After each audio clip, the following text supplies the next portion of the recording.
एक मिनट।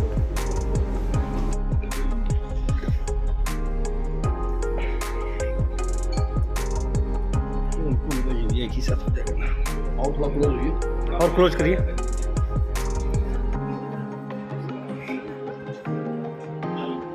विगत में 22 तारीख को एक घटना घटित हुई थी जिसमें वादी द्वारा बताया गया कि कुछ अज्ञात लोग बस के अंदर चढ़े और उनके पास रखा 40 लाख के अराउंड जो कैश है वो लूट ले गए थे। उसी में एक मुकदमा रामनगर थाने में पंजीकृत हुआ और एक special team additional DCP Kashi zone के अंडर में गठित की गई, जिसके द्वारा ये सफल अनावरण किया गया है।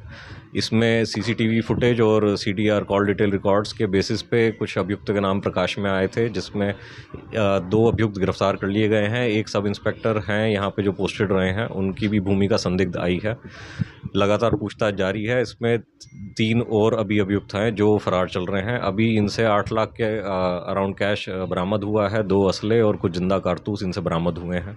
कितने की लूट थी ये, कितने की रॉबरी थी लगभग? ये जो इनका मोडस ऑपरेंडी है उसमें वादी ने ये बताया था कि टोटल 93 लाख 93 लाख के अराउंड ये कैश उनके पास था, लेकिन जो लूटे गए पैसे थे वो सिर्फ 42 लाख कुछ के अराउंड धनराशि उनसे लेके गए थे। तो जो मोडस ऑपरेंडी इनकी सामने आई थी वो ये थी कि जो यहाँ पे इनका जो मुखबिर है जो वहाँ पे वॉच करता है कि कौन कितने पैसे लेके चल रहा है, उनके पास जो टोटल धनराशि होती है वो कभी भी पूरी नहीं लूटते हैं। उसमें से सिर्फ आधी धनराशि लेकर के बाकी वापस कर देते हैं, जिसके डर से अगला जो है कंप्लेंट नहीं करता है।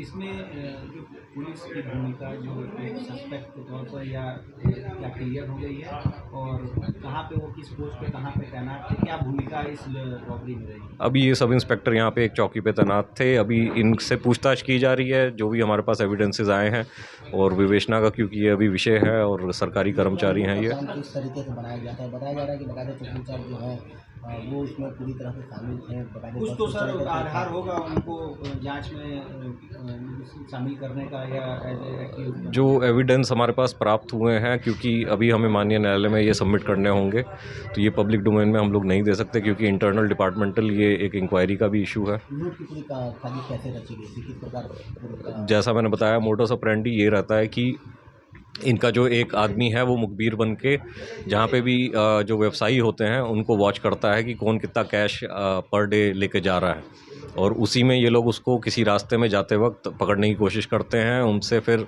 जो टोटल धनराशि है वो ना लूट करके आधी धनराशि या अराउंड 50% या 60% धनराशि अपने साथ ले जाते हैं।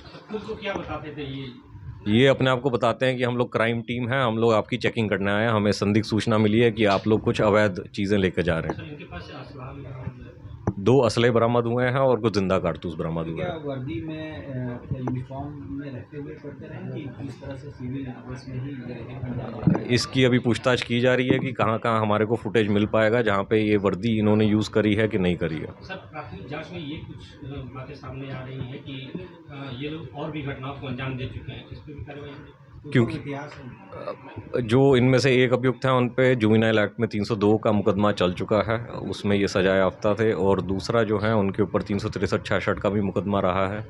इसके अलावा जो घटनाएं बताई जा रही हैं कि पूर्व में भी की गई हैं, क्योंकि किसी ने हमें लिखित सूचना नहीं दी थी। जैसा बताया गया कि व्यापारी जब आधा पैसा लूट लिया जाता था तो कोशिश करते कि कंप्लेंट ना हो, यही मोडस ऑपरेंडी का फ़ायदा उठाते थे ये लोग।